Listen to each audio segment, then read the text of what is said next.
Boa noite, pessoal. Espero que todos estejam me ouvindo. É um prazer estar aqui com com vocês de novo, né?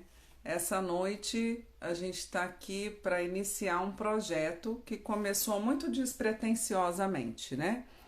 Nós iniciamos fazendo algumas lives com grandes profissionais, estivemos aqui com o Dr. Ícaro Alves Alcântara.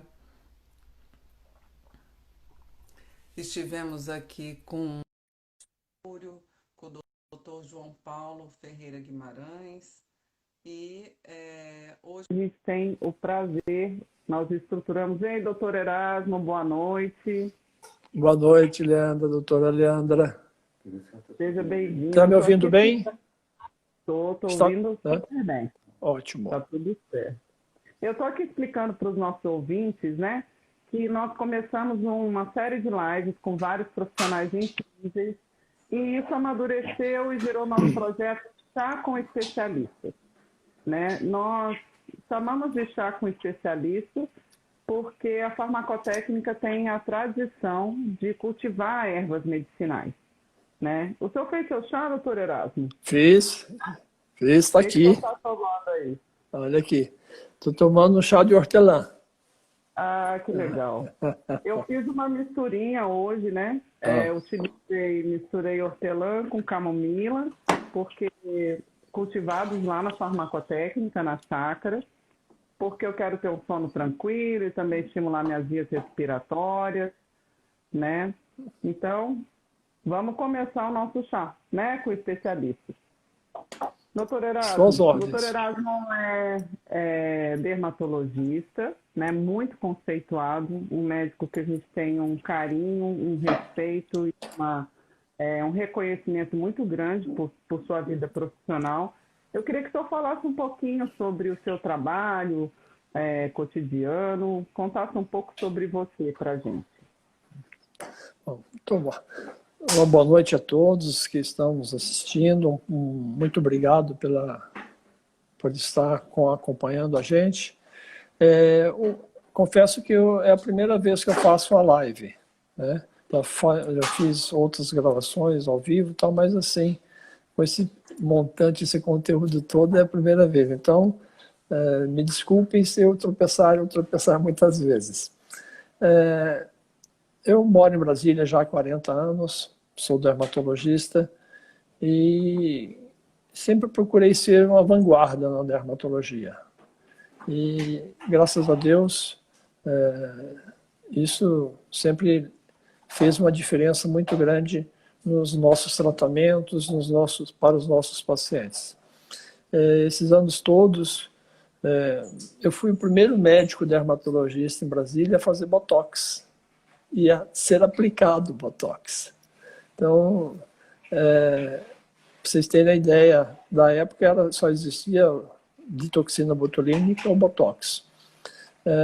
Depois, no congresso que teve que em 1997, entrou o Restylane com ácido hialurônico, como também a primeira vez que foi aplicado o Restylane no Brasil foi em Brasília, e eu tive a honra de participar desse dia.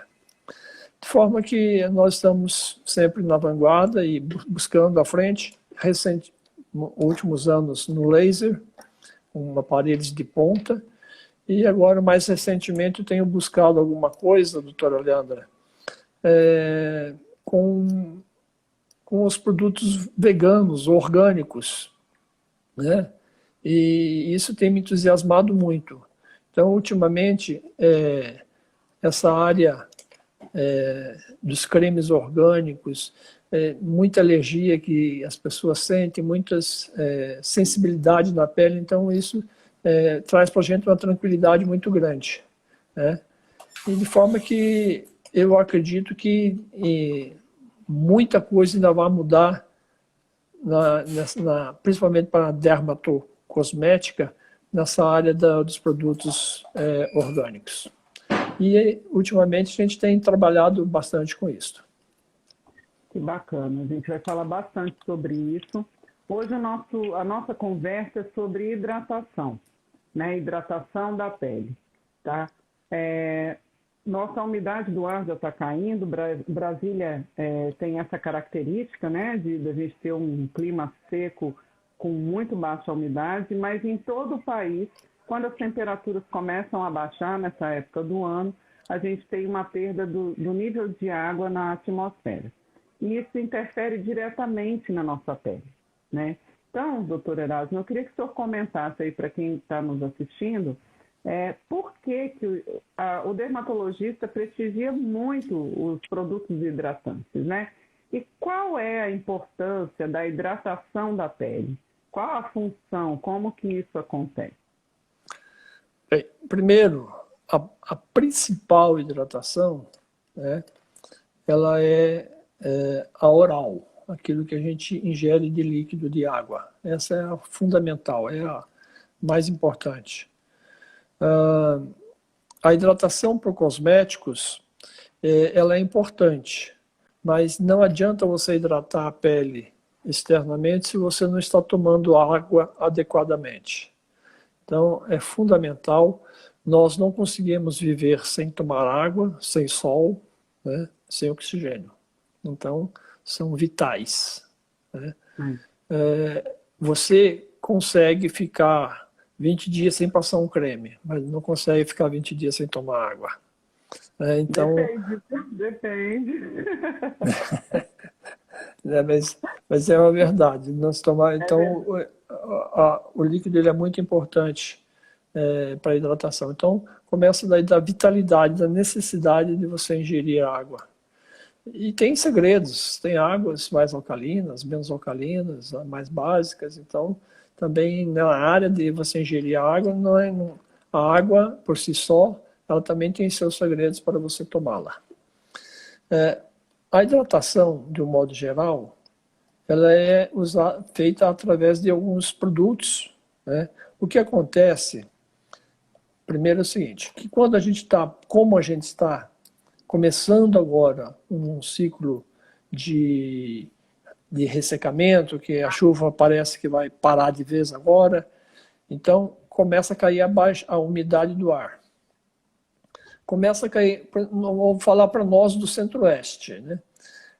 Caindo a umidade do ar, também começam os ventos. A área agosto, julho, agosto, uma área que venta muito. Então, a baixa umidade do ar já faz com que a pele desidrate. Vento desidrata mais, né? Como é um pouquinho frio, você costuma tomar banhos quentes. Resseca mais a pele. Usa sabonete, mais ainda. Então, tudo isso vai fazendo com que vai concorrendo para que piore a hidratação da pele. Nós temos uma camada de gordura que protege a nossa pele, né? E essa camada, ela não deixa a água evaporar-se, sabe? Então, é muito importante termos essa camada. Então, quando a gente toma um banho, né, um banho longo, prolongado, quente, pega a bucha, sabão, o sabonete, passa sabonete nos braços, no tronco, nas pernas, nas coxas, você está tirando essa camada de gordura, sabe? Você está desprotegendo a sua pele. E aí, essa pele vai ressecar-se cada vez mais. De forma que é muito importante ter esses bons hábitos para que a pele continue sendo sempre bem hidratada. Voltando.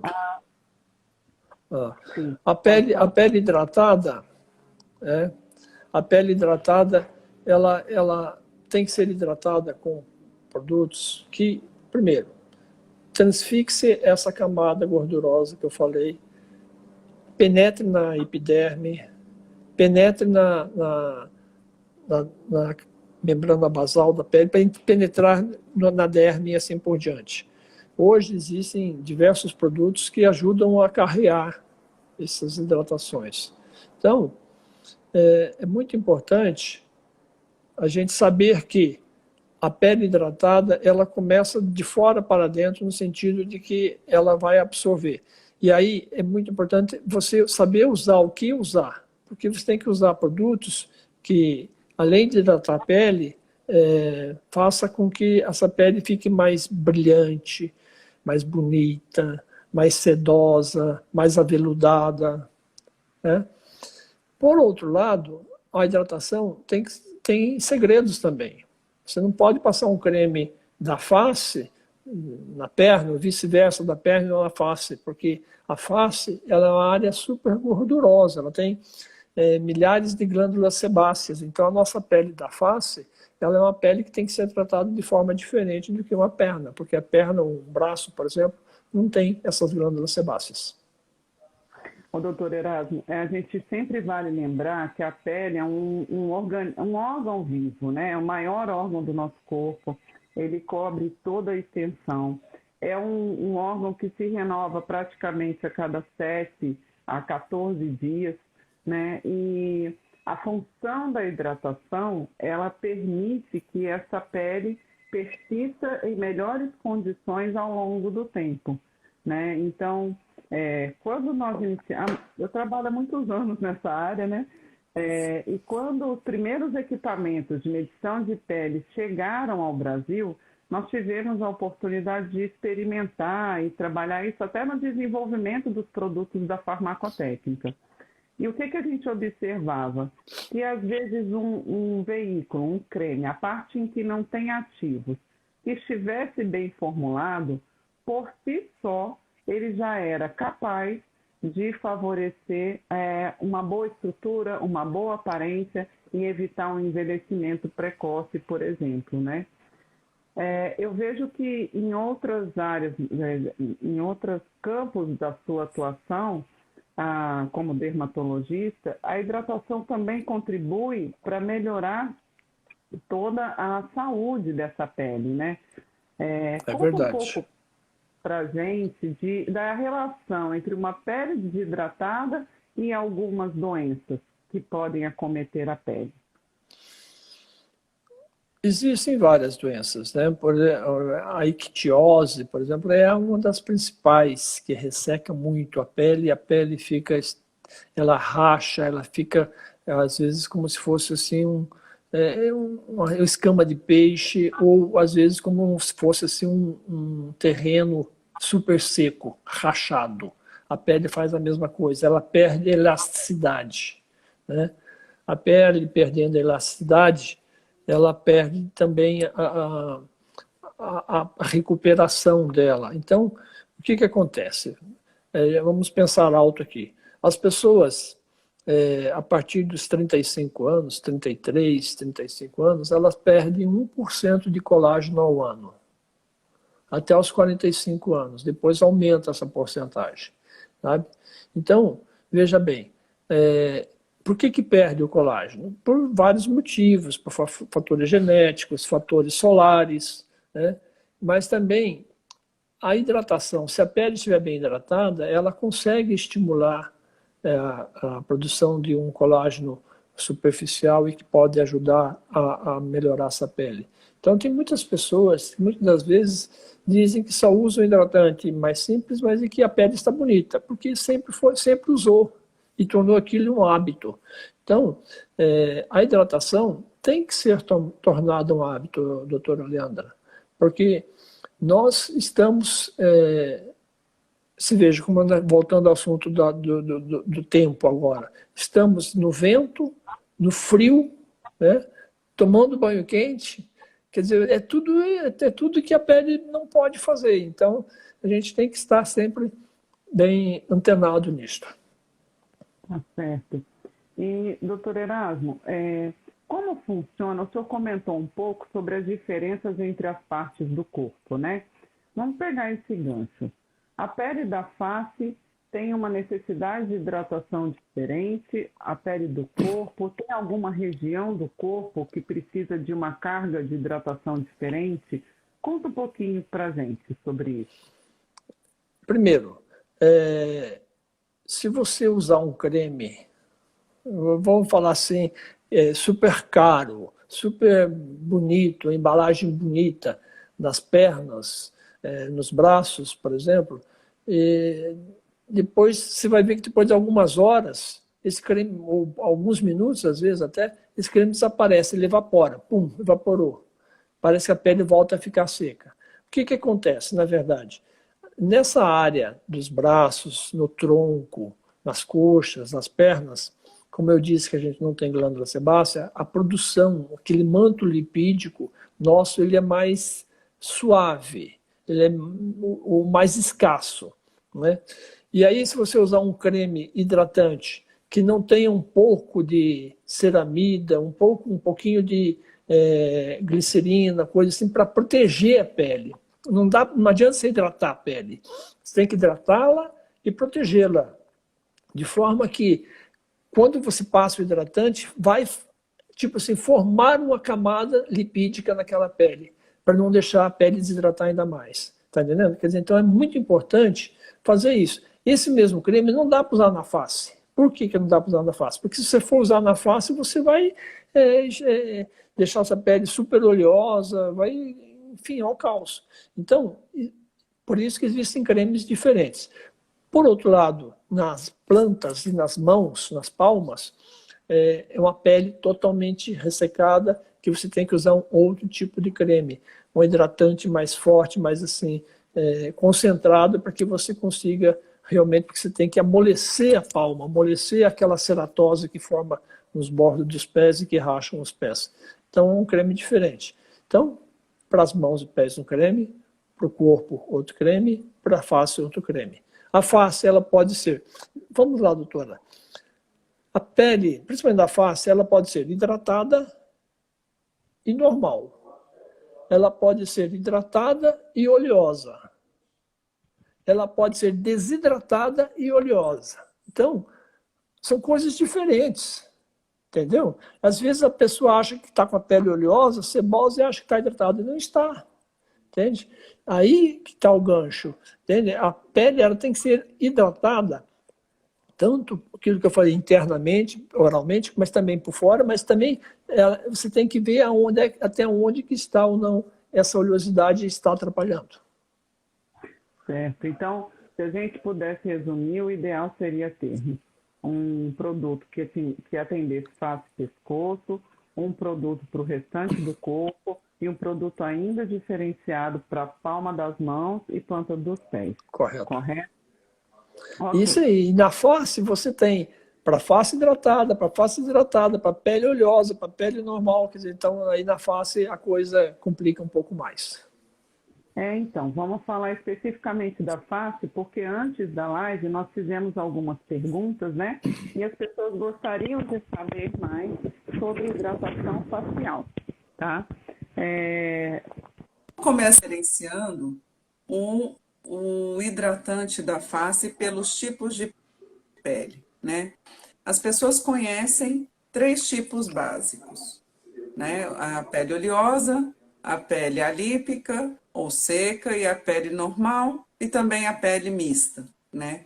Então, se a gente pudesse definir pele mista, aquela que é mais oleosa na zona T e mais seca nas laterais, a oleosa todo mundo conhece, né? E a pele seca, oleosa, normal. A normal é aquela pele que não tem poros dilatados, que não apresenta comedões ou cravos, né? Como que o dermatologista, ele enxergando esses diferentes tipos de pele, ele consegue preparar uma formulação e entregar para cada tipo de pessoa uma fórmula específica? Conta pra gente sobre isso. Essa é o correto, né? Que para cada tipo específico você tem uma mensuração específica, assim, você tenha uma prescrição específica, de forma que se a pele é, por exemplo, desidratada, né, mas está oleosa, você tem que usar um creme hidratante, não seria um creme, seria um gel hidratante, né? Porque se você usar um creme ou coisa assim, você vai aumentar essa oleosidade. Então você tem que usar um gel hidratante para não deixar essa pele ficar mais oleosa. E usar produtos à base de ácido hialurônico, semelhante, ou ceramidas, ou coisa assim, para você hidratar profundamente essa pele. Então, de forma que cada vez que você tiver uma pele assim, diante de um paciente assim, você tem que explicar a ele orientá-lo, porque eles não têm essa orientação. Se lê muito pouco sobre isso, ou se escreve muito pouco sobre isso. Então, eu acho que é importante explicar para que a pessoa realmente tenha uma consciência maior daquela prescrição que está sendo feita daquela forma, e não igual da amiga. A amiga tem uma pele totalmente diferente, então tem que ser coisas diferentes, né? Então, daí a personalização da receita. É importante que isso ocorra nesse momento. Quando o dermatologista toca, vê, palpa, sente a pele, e ali então fazer a prescrição. Tem duas pessoas que perguntaram aqui a mesma coisa. Uma pele pode ser oleosa e desidratada ao mesmo tempo? Foi o que eu falei, exatamente. Ela pode ser oleosa e desidratada. O que acontece? São peles que, quando você tira um pouquinho da oleosidade, você vê que ela esturrica, ela tende a estar desidratada, ela não está protegida. Porque o que acontece é o seguinte: água e óleo não se misturam, nunca, né? Então, normalmente, na camada da pele, da face, nós temos uma camada oleosa mais abundante. E aí a água tenta evaporar-se, tipo assim, até pela baixa umidade, coisa assim, mas vai evaporar menos. Por isso que a pele oleosa confunde também, porque ela evapora, mas evapora. E aí você tem que repor isto. Repor esse creme, essa hidratação, no sentido de melhorar a qualidade dessa pele. Eu queria comentar que hoje, antigamente, a gente, quando pensava em hidratante, há alguns anos atrás, né, o primeiro grupo de hidratantes que surgiu foram aqueles que colocavam óleo sobre a pele, né? Isso é importante. Depois foram adicionados aos hidratantes substâncias como, por exemplo, a ureia, que é muito conhecida, né, e ainda muito utilizada, que tem a capacidade de reter a água na pele. Mais recentemente, o que nós principalmente temos buscado de produtos hidratantes é trabalhar com o conceito de hidratação funcional. O que acontece? Eu reponho o perfil lipídico, eu seguro a água na pele, mas além disso, a gente busca dar condições para que essa estruturação de uma pele ideal se mantenha e que a pele consiga regenerar e recuperar, mantendo continuamente o seu nível de hidratação, né? Então, hoje a gente fala muito do conceito de hidratantes funcionais, que são esses que têm tripla função, né? Dar emoliência, colocar um filme ali oleoso protetor adequado e segurar a água na pele, mas também promover que essa estrutura da pele fique adequada para que ela tenha uma capacidade cada vez melhor de autorregeneração, né? Eu queria comentar com o senhor também sobre, em diferentes climas, uma pele ela pode reagir de formas diferentes. Por exemplo, a gente observa aqui na época da seca que muitas vezes os dermatologistas que utilizam um gel para uma pele oleosa, ou seja, totalmente isento de óleo, eles passam a utilizar para essa mesma pele uma composição contendo um gel creme. Você observa isso na sua prática, de acordo com o clima, a necessidade de adaptar para cada pele uma realidade diferente? Normalmente seria isso. O que eu vejo, por exemplo, que a partir de agora, no consultório, as pessoas, as pacientes, elas vêm com muito dessa queixa da pele desidratada, pele ressecada. Tem uma coisa que acontece assim, muito interessante. Por exemplo, as pessoas, elas tomam um banho, né? E começam assim a sentir pequenas agulhadas, um prurido discreto nessa região lombar, no flanco, às vezes assim, né? E principalmente nessa época do ano, aqui para frente. Então, o que as pessoas, elas chegam aqui, você olha, está coçando, não sei o quê, você olha, você não vê nada, né? Mas você sabe que coça, que está rascado, está escoriado e tal. Muito bem. Se pergunta, como é que é o seu banho? É muito quente.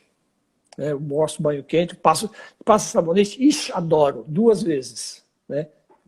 Uma vez só não limpa, né? Então, eu costumo dizer sempre o seguinte: não use sabonete nas áreas de tensão, por exemplo, braço, antebraço, tronco, né? Região das coxas, das pernas. Mas limpa, doutor, limpa sim, né? Eu falo mais, só use sabonete nas áreas que azedam, né? A pessoa ri, sorri e tal, mas porque você tem que chamar atenção para que isso aconteça. Então, é o clima nessa época do ano. Já na praia, né, o clima é mais úmido, ele não é tão seco quanto o nosso, né? Lá, a incidência de sol é menor que a nossa aqui. A nossa incidência nessa época do ano é muito grande, né? Você vê que não tem nuvem no céu, praticamente. Hoje o céu está azul, está lindo, maravilhoso, mas isso faz com que a gente seja também fulminado por mais raios, né? Então, isso tudo faz parte, sim. O médico tem que observar isso durante o ano inteiro. É muito importante. Correto. Por isso a importância que eu vejo também do retorno ao seu dermatologista de acordo com a percepção de mudanças, né? Porque ele vai ser o profissional adequado que vai poder avaliar e ver qual a sua necessidade em cada momento da vida, né? O senhor comentou antes sobre a questão de peles sensíveis, sobre a questão de produtos veganos, né? Vamos falar um pouquinho disso. Nós tivemos a Bora. oportunidade de, um ano e meio atrás, desenvolver e formular toda uma linha de veículos, então creme, gel, loção, que podem ser adicionados de componentes de acordo com a avaliação do médico para cada tipo de pele. Quando eu criei essas fórmulas, a gente chama de linha suave derme, né? Veio da necessidade que a gente observa crescentemente de queixas de pacientes, seja através dos médicos, dermatologistas ou alergistas, vem crescendo essa questão da pele sensível, né? Então, quando nós formulamos os veículos da linha suave derme, eu retirei 53 substâncias que são comuns em cosméticos e que podem provocar alergia, e essas alergias até que são medidas pelos testes dermatológicos, né? O que o senhor observa sobre isso no dia a dia? Tem observado mais peles sensíveis? Entende essa como uma necessidade real, que é visível e percebida pelas pessoas? Exatamente. Primeiro, eu tenho notado que as pessoas têm tido assim, mais dermatite de contato nos últimos tempos. Então, na verdade, você começa a observar o seguinte: a alimentação hoje, tudo praticamente tem conservante, tudo praticamente tem algum tipo de colorante, coisa assim, etc. Então, para dar mais sabor, para dar taste. E aí, eu acho que isso é que vai estar fazendo com que as pessoas estejam mais sensíveis à flora intestinal, o microbioma intestinal também tem mudado muito, isso na minha visão. E nós temos que observar também o seguinte, que quando você vai usar um creme, por exemplo, na pele, você tem que analisar que existe uma microbiota na pele. São micro-organismos que vivem na pele e que a nossa pele depende desses micro-organismos também. O que acontece? Você tem que usar o produto certo na hora certa, na área certa. Então, o uso desses produtos hoje, assim, orgânicos, isentos de corante, isento de conservante, isento de flagrância. Duas coisas mais dão alergia. Uma delas é a flagrância. Então, e depois vem, desses 53, quer dizer, tem lá os parabenos, tem clorexidina, tem muita coisa que dá assim, alergia para mais de metro. E os parabenos, eles são, assim, quase tudo tem parabeno. É impressionante. Então, tem pacientes que têm alergia mesmo. Então, daí a necessidade de você começar a ver os produtos orgânicos e veganos com com os bons olhos de o que é um produto vegano, né?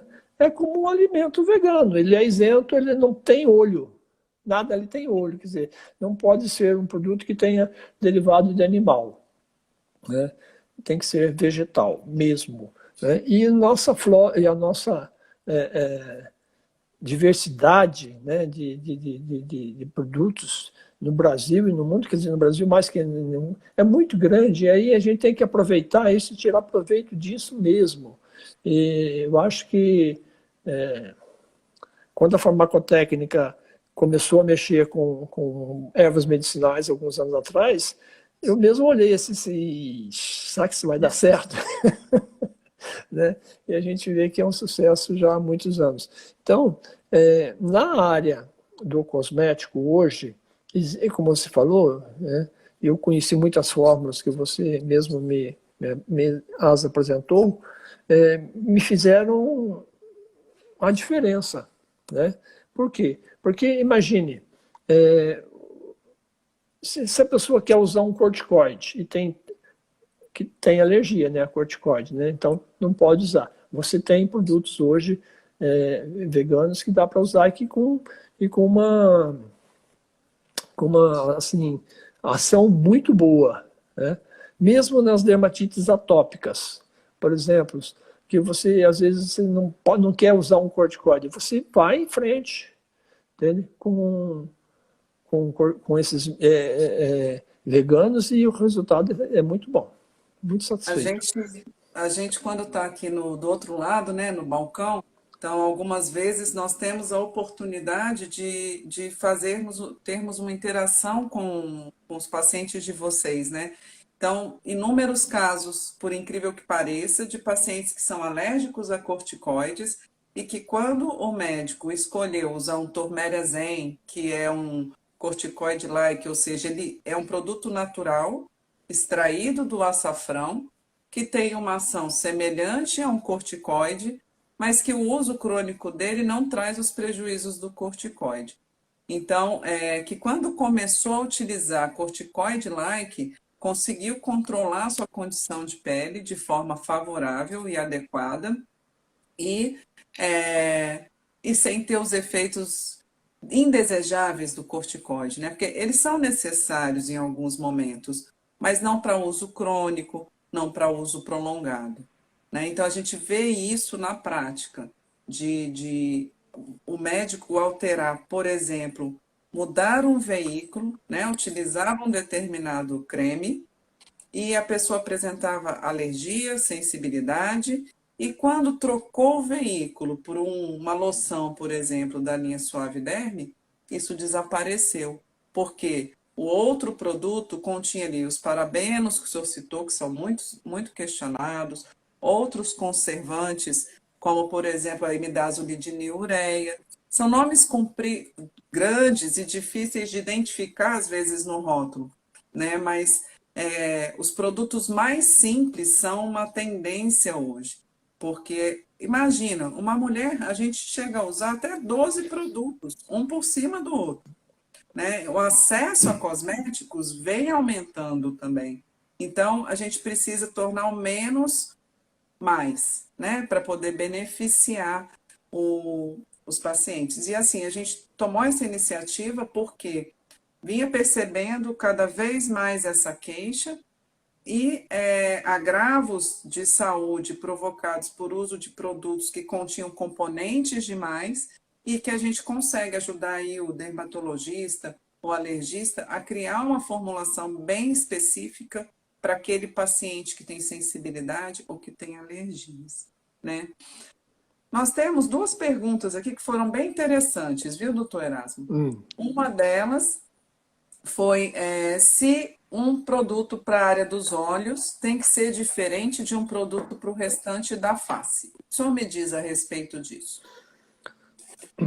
Normalmente, na área dos olhos, você tem que usar um produto assim mais fino, no sentido assim de mais bem acabado, na minha visão, né?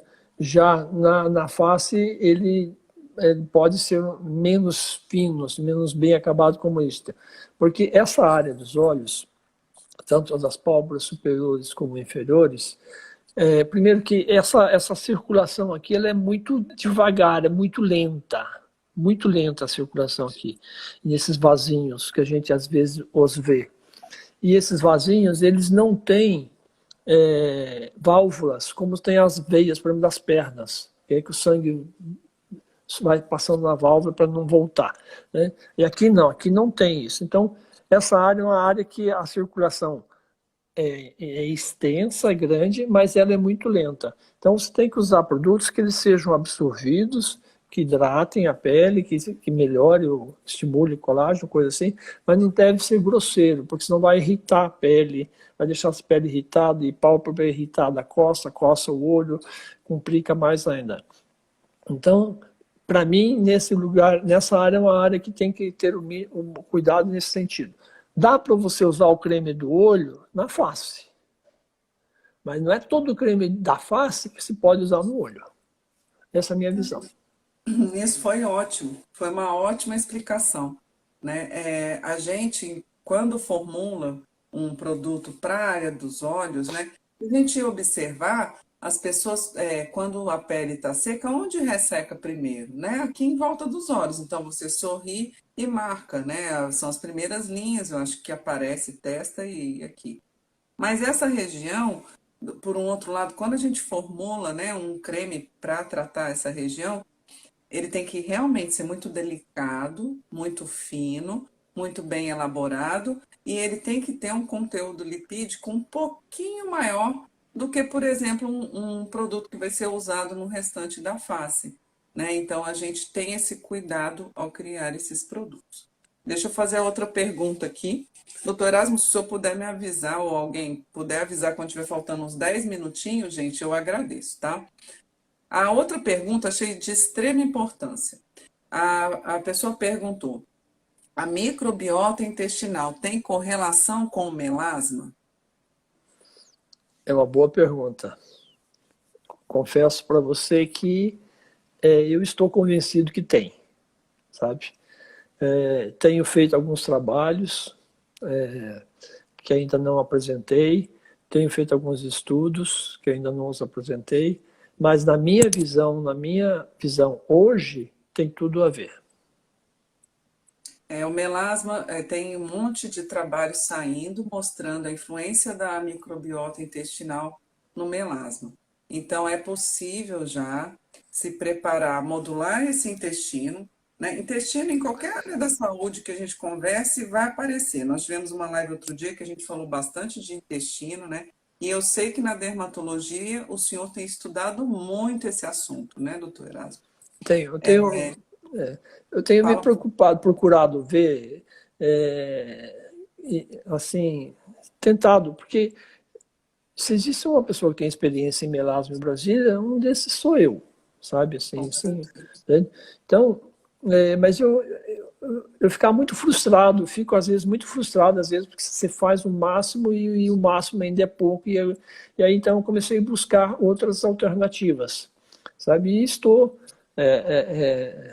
tipo assim, procurando entender mais sobre essa medicina integrativa, estou procurando, assim, saber o porquê de algumas coisas que eu não tenho explicação na dermatologia ou na medicina ortodoxa, sabe? E eu estou arranjando algumas explicações assim que realmente me têm deixado bastante satisfeito. Então, eu vejo o seguinte, que o que acontece, por exemplo, as pessoas hoje, com o nível de estresse que estão, de ansiedades, etc., elas estão oxidando muito. É um estresse oxidativo muito alto. Esse estresse oxidativo se dá a nível de intestino também, se dá a nível do corpo geral como um todo. Então, se você consegue diminuir esse estresse oxidativo, e uma das formas é através de probióticos e coisas assim, você automaticamente melhora o melasma. É impressionante, né? E tem coisas assim que são fantásticas, sabe? Que eu acho que logo ainda tem umas notícias bem legais.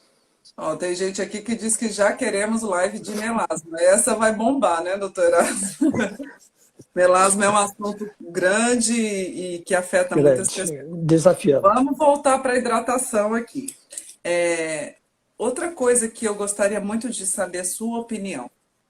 Hoje nós temos, todas as pessoas podem, têm aí disponíveis inúmeras técnicas e procedimentos que são realizados em consultório dermatológico para melhorar sua aparência, para retardar o envelhecimento, né?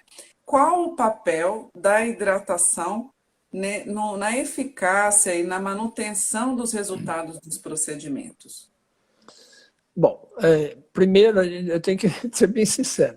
Muitas das vezes você não tem o tempo necessário para preparar a pele para depois você tratá-la, né? Você já tem que chegar e entrar já com o paciente de fora, não mora aqui, não tem tempo, não, você diz, olha, você tem que usar um creme e hidratar essa pele para preparar para vir aqui para a gente fazer um preenchimento, um laser, coisa assim. Ela diz, eu não tenho tempo. Você faz agora. Então aí você tem que realmente fazer o procedimento naquele momento. Mas o ideal é que você prepare a pele antes e depois. Isto é, você prepare a pele 15 dias, pelo menos 15 dias antes, hidrate a pele, deixe essa pele bem suave, bem sedosa. Daí então você entra com o que for necessário de procedimento. Terminou o procedimento, nos dias seguintes, volta novamente. Daí você vai fazer com que essa pele ela dê um resultado maior. Mas muitas das vezes a gente não tem esse tempo disponível. E se não preparou antes, mas o O pós? resultado não é o mesmo. Se não preparou antes, muitas das vezes o resultado não é o mesmo. Você tem que entrar com medicação tópica, etc., mas você sempre o resultado não é o mesmo. Sempre fica. Essa é uma Parece. boa dica, porque as pessoas que estão assistindo, né, às vezes a gente chega final de ano, então é uma loucura, né? Festa disso, festa daquilo, todo mundo quer aplicar as toxinas botulínicas, fazer preenchimento. Então, se você tem tempo de se programar para aderir a um tratamento antes dos procedimentos, com certeza o resultado é melhor. Com Mas certeza. o que eu vejo também é que o cuidado no pós pode até amplificar o tempo de resultado, né? Se você utiliza hidratantes adequados, produtos que associados àquela técnica, aí, de acordo com a avaliação do dermatologista, você consegue otimizar o resultado e também manter por mais tempo, não é mesmo? Com certeza. Não, isso é importante. E agora eu continuo batendo. Sempre importante você usar produtos adequados, é fundamental, importante, e orientando aquela paciente que ela tem que tomar água, que ela tem que tomar líquido, porque o líquido que vai hidratar mesmo internamente é a água que a pessoa bebe, ingere. Né? Isso. E falando do gancho da hidratação com água, né? E aí a água mesmo, né? Nós não estamos falando de suco, de nada disso, mas a hidratação com água. E os produtos de uso oral? Qual é a sua opinião sobre suplementos em termos de favorecimento da hidratação da pele e até da manutenção de uma pele saudável? Aí volta de novo o vegano, né? Volta de novo o vegano. A gente sabe que as castanhas, por exemplo, centelha asiática, mamelis, são produtos importantes para serem ingeridos, né? Então, hoje em dia, a gente já começa, eu confesso para vocês, doutora, que eu comecei meio cético esse negócio de vegano, sabe? E eu venho, agora que eu venho assim me, me preparando mais, porque eu acho que eu ficava assim, puxa vida, será que esse negócio funciona? Será que tá entendendo? Porque você tem que ver, e os trabalhos são mínimos, né? Então é um negócio assim que você tem que realmente acreditar também. Então hoje eu já vejo coisas interessantes. As castanhas são muito importantes. Você ingerir a castanha, porque ela tem ali substâncias que vão ajudar na absorção da água e isso vai fazer com que essa água fique melhor distribuída. Ok. Hoje também tem sido muito comentado sobre suplementos, né, que você ingere em cápsulas e que favoreçam aí não só a hidratação, como a jovialidade, tem suplemento que favorece a redução de manchas pelo seu efeito antioxidante, né? Então, a gente tem uma série de coisas que podem ser ou adicionadas à dieta ou suplementadas mesmo para favorecer o estado da pele, né? Doutor Erasmo, aqui no Brasil a gente não tem muito conceito de pele sensível, né? Teve um estudo de mercado que foi publicado o ano passado e que demonstrou que no Brasil, de todos os produtos cosméticos lançados no mercado, 1% era voltado para a pele sensível, né? Aqui a gente não tem muito esse conceito. Mas fora daqui, ao contrário, na Europa, por exemplo, naquele mesmo ano, os produtos que foram lançados, cerca de 58% se destinava à pele sensível. Eu acho que falar de hidratação, a gente tem um gancho bom para falar da pele sensível, né? E o que eu vou dar um conceito e o senhor complementa à vontade, tá? Pele sensível é aquela que você não vê lesão, mas que quando você aplica um produto na pele, sente uma ardência, uma pinicação, né? Assim que as pessoas definem, como se estivesse agulhando ou uma certa onda de calor, né, na pele. E esse mesmo produto aplicado em outro espaço do corpo, na pele de outro lugar, não provoca isso. Isso se dá porque algumas pessoas têm receptores na pele, né, sensoriais, que reagem diferentes de outras.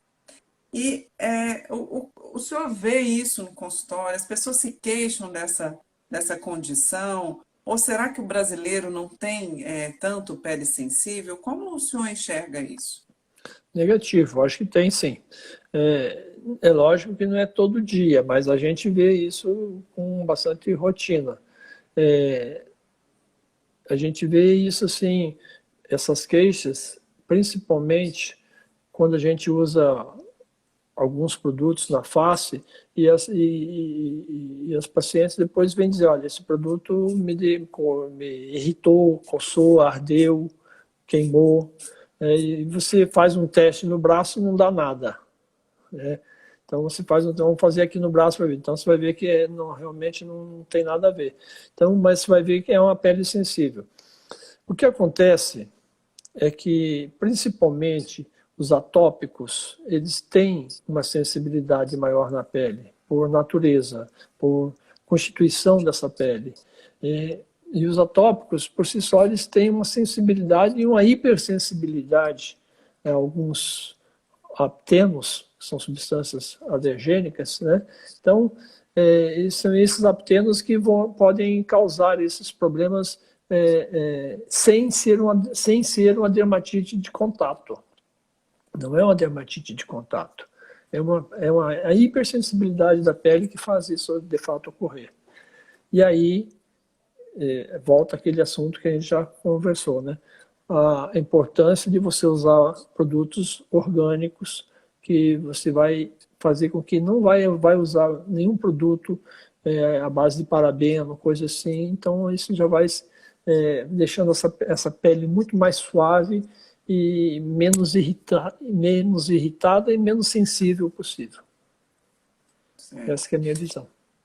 Aqui em Brasília é muito comum a dermatite atópica, né? O senhor já falou da dermatite de contato, é comum também, bastante comum a psoríase, né? E o que a gente observa na prática é que o dermatologista sempre prescreve hidratação intensa, né? Bastante uso de hidratante, uso frequente e contínuo. O senhor entende que um bom hidratante tem a possibilidade de retardar crises nesse tipo de paciente? Sim, não. A psoríase, por exemplo, não. Não é a hidratação que vai resolver o problema. O problema ali é outro, que é inclusive, na minha visão, hoje, é difícil de falar isso, mas eu trato psoríase sem corticoide e sem biológico, entende? Uhum. Então, é tudo via intestinal, etc. Então, o que eu quero dizer é o seguinte, A psoríase, ela não é hidratando que você vai resolver, ela resseca, ela descama, ela irrita, ela prurida, etc. Né? Mas eu acho o seguinte, a pele sensível, ela deixa a pessoa também mais sensível, mais, assim, como eu diria, mais volátil, alguma coisa assim, no sentido de fazer com que essa pessoa, qualquer coisa ela acha que já está sensível demais, está entendendo? Assim, ela já começa assim, a tirar, ela acha que tudo vai dar problema para ela. Posso falar um minutinho aqui? Acabou de entrar aqui um colega meu que formou comigo em 1976. Uma surpresa. Carlos Tirapelli, de Chapecó, Santa Que Catarina. bacana, seja bem-vindo, doutor Carlos. Olha, o senhor está sendo prestigiado aí nacionalmente, né, doutor Erasmo? Pois é, surpresa. Que bom, seja bem-vindo. E aí o senhor estava falando da sensibilidade, que a pessoa se sente sensível à menor situação, né? A menor situação, qualquer coisa ela já passa. E aí eu já passo a pensar assim, puxa vida, mas daí foi um dos motivos que eu passei a optar mais assim por esses novos produtos, no sentido assim porque nada me convencia. Se faz um teste de contato, não dá contato, mas a pele é sensível, tá entendendo? Não é uma dermatite de contato, é uma sensibilidade. Né? Exato. Deixa eu ver se tem alguma pergunta aqui. O pessoal tá pedindo o portfólio, a gente vai encaminhar, obrigada por solicitar. Doutor Erasmo, então, você acha que a hidratação é uma grande ferramenta para a gente manter a saúde da pele?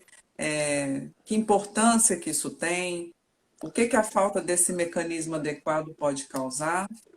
É fundamental, ela não é importante, ela só é fundamental. Isto ela é tudo. Né? A pele, nós temos que ver o nosso maior órgão, como a gente fala, mas a nossa pele ela é muito mais importante que isso. Né? Do ponto de vista embriológico, o nosso sistema nervoso ele é um folheto que sai do ectoderme para formar o sistema nervoso. Os nossos dentes também. Então, tudo isso tem uma conotação muito grande com a pele. E a pele, ela transmite, ela melhora a parte imunológica das pessoas ou não. Tipo assim, fez uma pesquisa certa vez onde pegaram 23 crianças num berçário e trocavam elas, davam de comida, davam leitinho, tudo, mamadeira, tudo direitinho, e viram o índice de morte. Pegaram outras 23 crianças, no outro berçário, mas davam carinho, atenção, ficavam passando a mão, carinho, atenção e tal, viram que o índice de morte foi menor, porque houve menos infecções e outras coisas nesse sentido. Quer dizer, então, veja que coisa maravilhosa. Né? Psiconeuroimunodermatologia, o Roberto Zambuja, em Brasília, há anos falando sobre isso. Quer dizer, a nossa pele ela é muito mais importante do que a gente dá o valor. Mesmo nós, dermatologistas, a gente também dá não vê muito dessa forma. Hoje a gente sabe que, por exemplo, que a gente tem no intestino mais neurônios, mais células nervosas do que tem no cérebro. Então, nosso intestino é um sistema nervoso importante. E é ele, a pele, nosso sistema nervoso, intestino e cérebro, é um conjunto. Não dá para você fazer uma coisa sem a outra. Entende? E hoje em dia, até pela falta de tempo, a gente começa a ver os pacientes, chega lá, quer estar com a mancha aqui, tá, tchau, sabe, mas passa isso aqui, tchau. O homem, ele é um todo, e ele precisa ser visto como um todo. Às vezes a queixa está ali, mas o gatilho está à distância. Então eu acho muito importante isso hoje em dia, a gente ver dessa forma. É muito interessante mesmo. E também vale salientar que como nós estamos, como o nosso corpo está funcionando, também vai se refletir na pele, né? E Exatamente. como a nossa mente está funcionando, Vai também vai refletir na se pele. refletir na pele, né? Deixa eu até aproveitar e perguntar, doutor Erasmo, nessa temporada aí, né, na pandemia que a gente está vivendo, você tem observado no seu consultório um tipo mais preponderante de alterações de pele? Como está acontecendo isso? Olha, eu estou atendendo muito pouco, né? Assim, tendo só um meio período, só de manhã, só de tarde, né? Então, realmente, o que eu tenho visto são as pessoas assim muito ansiosas. Elas querem sair de casa, elas inventam uma coisa para vir aqui na consulta, para sair de casa, sabe? O que isso que eu mais tenho sentido é mais isso, sabe? Assim, ainda não detectei nenhuma dermatologia, nenhuma lesão dermatológica característica dessa pandemia, assim. Mas eu vejo as pessoas assim realmente é uma ansiedade diferente também, assim, elas estão muito meio que presas, sabe, assim, querem sair, mas têm medo, o medo está muito grande, eu não sei até que ponto esse medo é tudo isso, sabe, então, está diferente, agora, ainda não, eu sei que, eu vejo dessa forma, assim, as pessoas muito inseguras e vendo dessa forma, assim, essa pandemia toda, né? A gente tem visto alguns dermatologistas também comentando que tem aumentado queda de cabelo, queda de sobrancelha por causa da ansiedade, né? E por isso que eu perguntei para o senhor. Excesso de oleosidade, acne em gente que não tinha, né? Isso é um pouquinho, isso já começou a aparecer um pouquinho mais de acne nos adolescentes que estão se sentindo muito presos, sabe assim, realmente é diferente, é um pouco diferente nesse ponto. Ok. Doutor Erasmo, acho que está na hora da gente encerrar. Eu agradeço muito a sua participação. As pessoas estão elogiando muito aqui, né? E agradecendo a sua disponibilidade aí.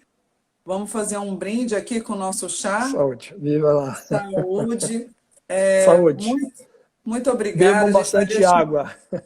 Tá certo. A gente vai deixar a live salva, né? Então, gente, muito boa noite. Obrigada pela participação, doutor Erasmo. Foi um prazer ter o senhor aqui, Muito inaugurando o obrigado. nosso Foi chá com especialista, muito tá? obrigado pelo convite. Espero que eu tenha passado alguma coisa assim de interessante e foi um prazer muito grande estar com vocês. Muito obrigado. Ok, boa noite a todos, gente. Aqui, no X.